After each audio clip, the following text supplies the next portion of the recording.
Laporan CIA tentang G30S PKI dan operasi penumpasan PKI yang baru diungkap setelah 30 tahun disimpan sebagai dokumen rahasia menjawab banyak pertanyaan rakyat. Jika bukan karena Maijen Soeharto yang tersisa dan mengambil alih komando pimpinan TNI Angkatan Darat, sejarah Indonesia pasti berubah. Republik Indonesia sudah pasti akan menjadi negara komunis. Banyak kemungkinan yang akan terjadi, dan semuanya lebih buruk.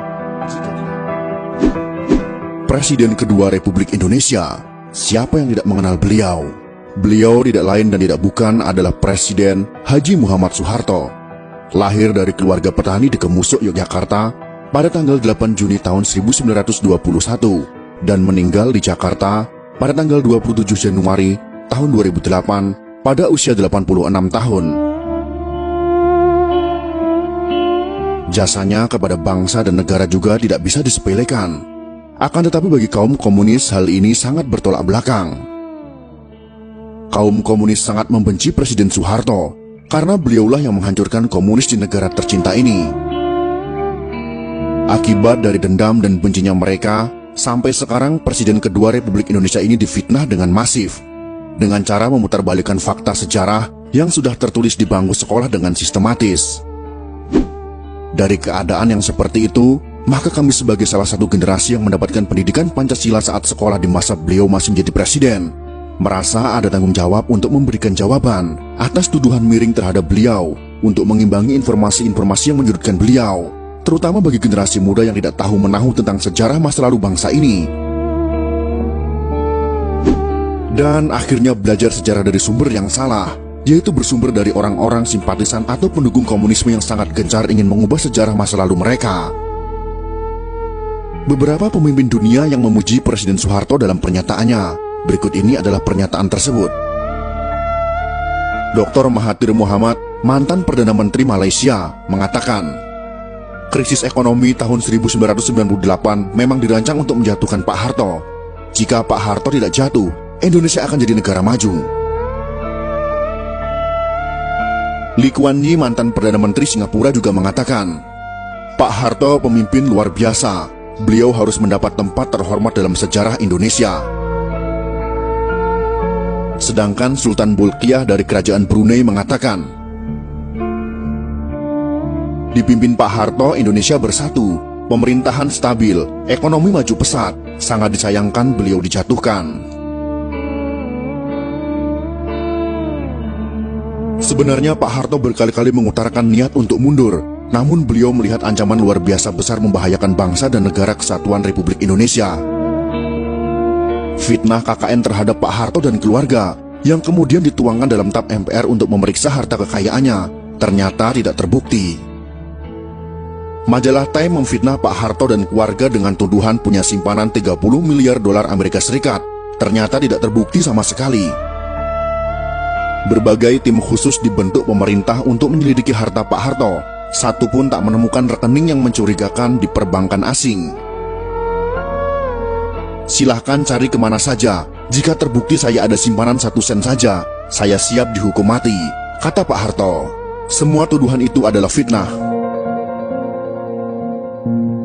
Belakangan terbukti Pak Harto dijatuhkan oleh konspirasi global, yaitu Partai Demokrat Amerika Serikat, Partai Komunis Cina, dan sekutunya, yang berkolusi dengan kelompok anti-Soeharto.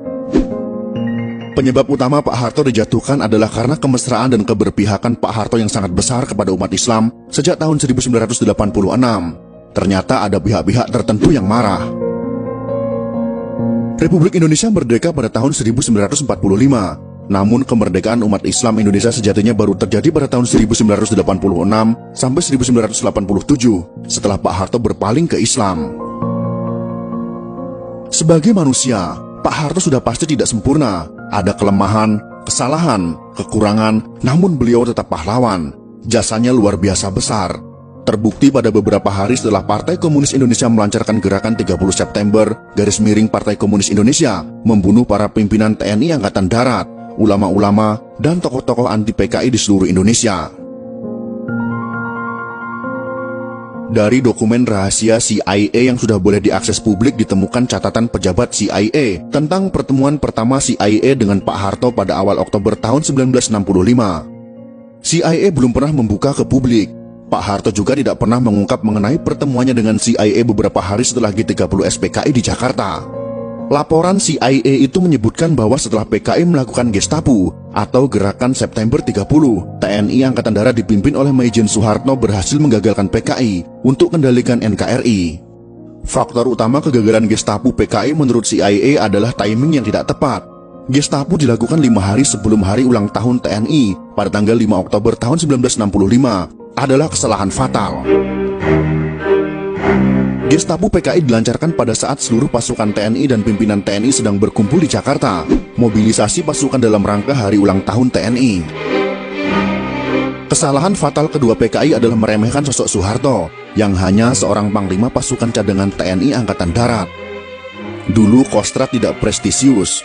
Panglima Kostrad yaitu Maijen Soeharto sebagai pimpinan pasukan cadangan pada saat itu memang tidak diperhatikan PKI sebagai pimpinan utama TNI Angkatan Darat. Underestimate terhadap Soeharto juga disebabkan karakternya yang tidak menonjol. Soeharto tidak terseret dalam faksi tertentu di Angkatan Darat. Dalam hal ini yang harus kita ketahui adalah, pada masa itu Kostrad tidak memiliki pasukan tempur. Jadi Maijen Soeharto pada saat itu tidak memiliki pasukan yang siap untuk berperang. CIA mengungkap, sikap low profil Soeharto disebabkan oleh kegagalan besar operasi Trikora pembebasan Papua Barat, di mana TNI kalah telak dari Belanda. Soeharto yang low profil, tidak suka berpolitik selama menjadi perwira TNI, membuat posisinya dianggap netral, tidak berbahaya oleh PKI. Di internal TNI pada saat itu, ada TNI faksi pro Soekarno, seperti Jenderal Ahmad Yani, ada faksi pro Abdul Haris Nasution, yang anti PKI, dan faksi TNI yang pro dengan PKI.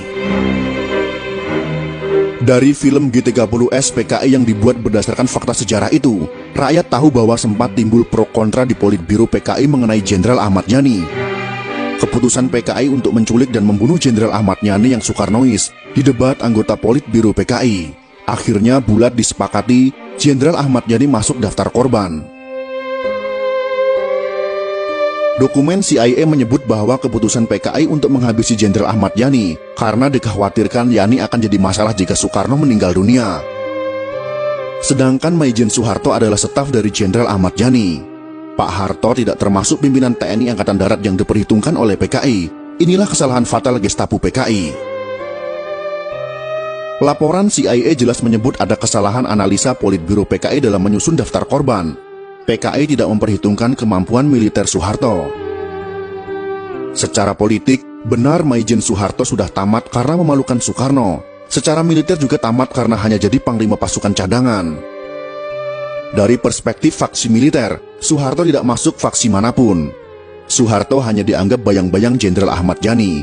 Gestapo pun dilancarkan PKI. Pertanyaan besar pun muncul tentang faktor keberhasilan Soeharto melakukan serangan balasan terhadap aksi Gestapo yang berujung kepada penumpasan PKI terjawab dalam laporan CIA. Saat hampir semua pimpinan TNI Angkatan Darat yang anti PKI dan pro Soekarno sudah dibunuh PKI, yang tersisa hanya Maijen Soeharto dan Jenderal Nasution yang terluka. Muncul pertanyaan, mengapa Soeharto bisa memobilisasi TNI begitu cepat dalam jumlah besar? Ada dua alasan untuk menjawab pertanyaan ini. Yang pertama, sebagian besar pasukan TNI ada di Jakarta dalam rangka hari ulang tahun TNI pada tanggal 5 Oktober tahun 1965. Yang kedua, Soeharto adalah mantan Panglima Trikora, satu-satunya jenderal yang berpengalaman dalam memobilisasi pasukan TNI dalam jumlah besar yang luput dari analisa PKI. Soeharto sebagai mantan Panglima Operasi Trikora sangat berpengalaman memimpin, memobilisasi ratusan ribu pasukan dari 3 matra TNI. Sekakmat TNI berhasil membalas aksi PKI. Bagi Soeharto memerangi pemberontakan PKI tahun 1965 sama seperti perang lawan pasukan Belanda. Hanya saja PKI lebih lemah daripada Belanda. Laporan CIA tentang G30S PKI dan operasi penumpasan PKI yang baru diungkap setelah 30 tahun disimpan sebagai dokumen rahasia menjawab banyak pertanyaan rakyat. Jika bukan karena Maijen Soeharto yang tersisa dan mengambil alih komando pimpinan TNI Angkatan Darat, sejarah Indonesia pasti berubah. Republik Indonesia sudah pasti akan menjadi negara komunis. Banyak kemungkinan yang akan terjadi, dan semuanya lebih buruk.